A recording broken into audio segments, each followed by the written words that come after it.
I am continuing in my reading. What I'm doing in this series is to read through the entire standard works of the Church of Jesus Christ of Latter-day Saints. This consists of the Bible, the Book of Mormon, the Doctrine and Covenants, and the Pearl of Great Price. I am continuing reading in a chronological order, according to event, not according to publication or volume, so I'm skipping around a bit as I move along. We continue again in the Gospels. Christ is still in Galilee because the Jews in Jerusalem are trying to kill him. He's been preaching around, he's been healing, doing many miracles, taught many parables. Then he crosses the Sea of Galilee, stills the tempest, and when he is on the east, he casts the devils into the swine. They ask him to leave, so he returns to the western side of Galilee.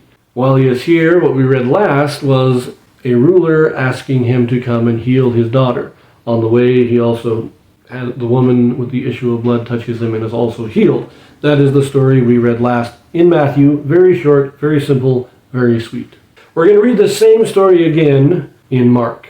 And Mark gives a much more detailed and lengthy telling of this story.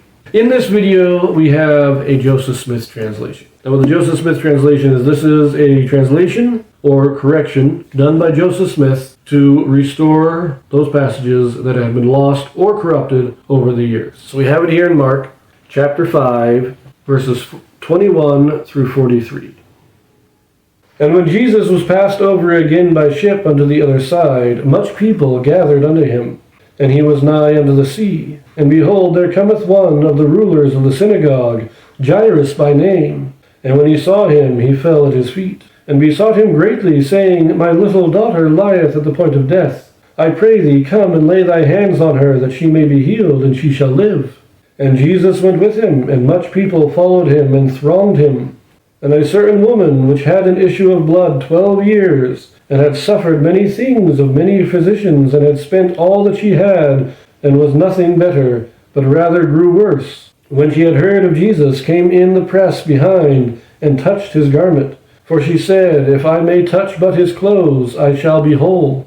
And straightway the fountain of her blood was dried up, and she felt in her body that she was healed of that plague.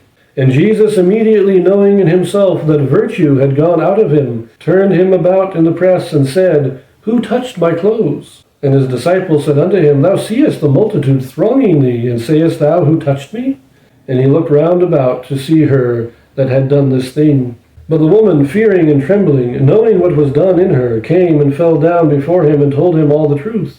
And he said unto her, Daughter, thy faith hath made thee whole. Go in peace, and be whole of thy plague. We're going to pause it there a moment. This is much more detailed than what we got in Matthew.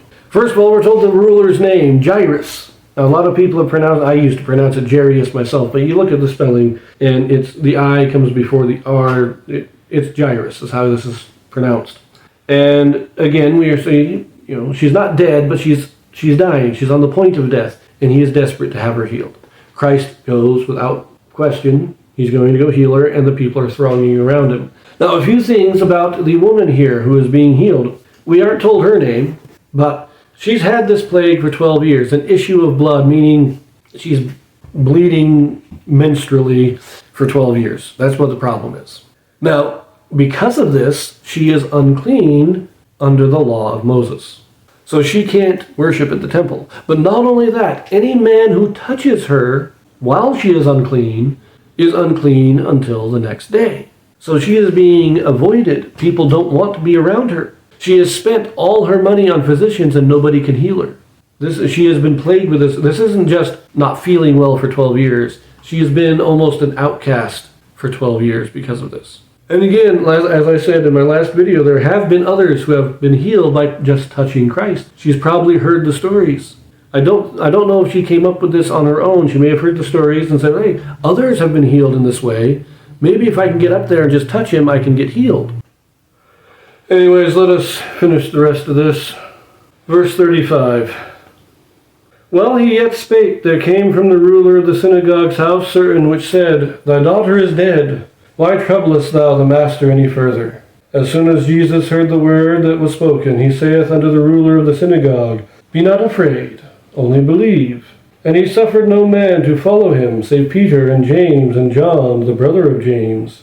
And he cometh to the house of the ruler of the synagogue, and seeth the tumult, and them that wept and wailed greatly. And when he was come in, he saith unto them, Why make ye this ado, and weep? The damsel is not dead, but sleepeth. And they laughed him to scorn. But when he had put them all out, he taketh the father and the mother of the damsel, and them that were with him, and entereth in where the damsel was lying. And he took the damsel by the hand, and said unto her, Talitha cumi, which is, being interpreted, Damsel, I say unto thee, arise.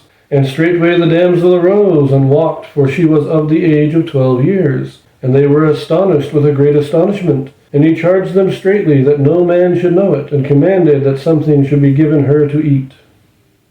While he's talking to the woman who was just healed of the issue of blood, some people come from Jairus' house and tell him, it's too late, she's dead, don't worry, don't bother. And Christ comforts the father, and at that moment, he separates, says, okay, I'll let the father and the mother and Peter, James, and John go with me. Nobody else. And this shows us how Peter, James, and John, how they stand among the 12. They are the top. They are the first presidency of their day. Now, right now, of course, Christ is the president because he is still alive, but they are being trained so that they can take over after Christ's resurrection. And this is one of those few times, there's about a half a dozen times where only these three are allowed to be present, and this is one of them. Now, I am curious how they don't publish this abroad. He says don't tell anybody about it, but how many people knew she was dead? They were wailing and weeping in their mourning, and then she comes out and she's fine, she's eating.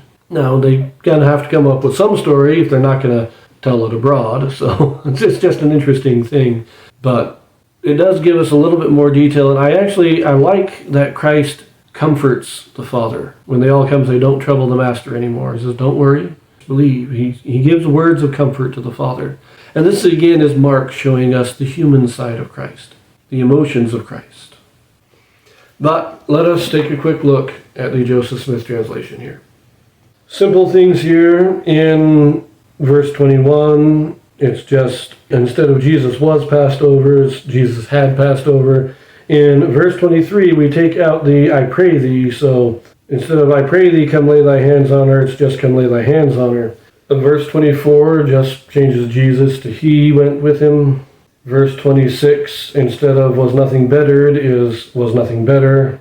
Verse 27, we have when she had heard of Jesus, she came in the press behind. So, and in verse 29, we have she felt in, instead of in her body, it's just in body. In verse 35, from the ruler of the synagogue's house, certain which said is corrected to a man which said. So it's only one person bringing the news. It wasn't multiple people, which is somewhat ambiguous in the King James. Verse 36, as soon as he spake, Jesus heard the word that was spoken. He said unto the ruler of the synagogue. Verse 39 just changes saith to said. Verse 42, we have instead of for she was of the age of 12 years, it's just now for she was 12 years old. And that is the last of the Joseph Smith translation. All minor grammatical corrections, some minor clarifications, but nothing real profound. Nothing that we need to discuss. So we leave it here, and we read this again in Luke in the next video. So I will see you there.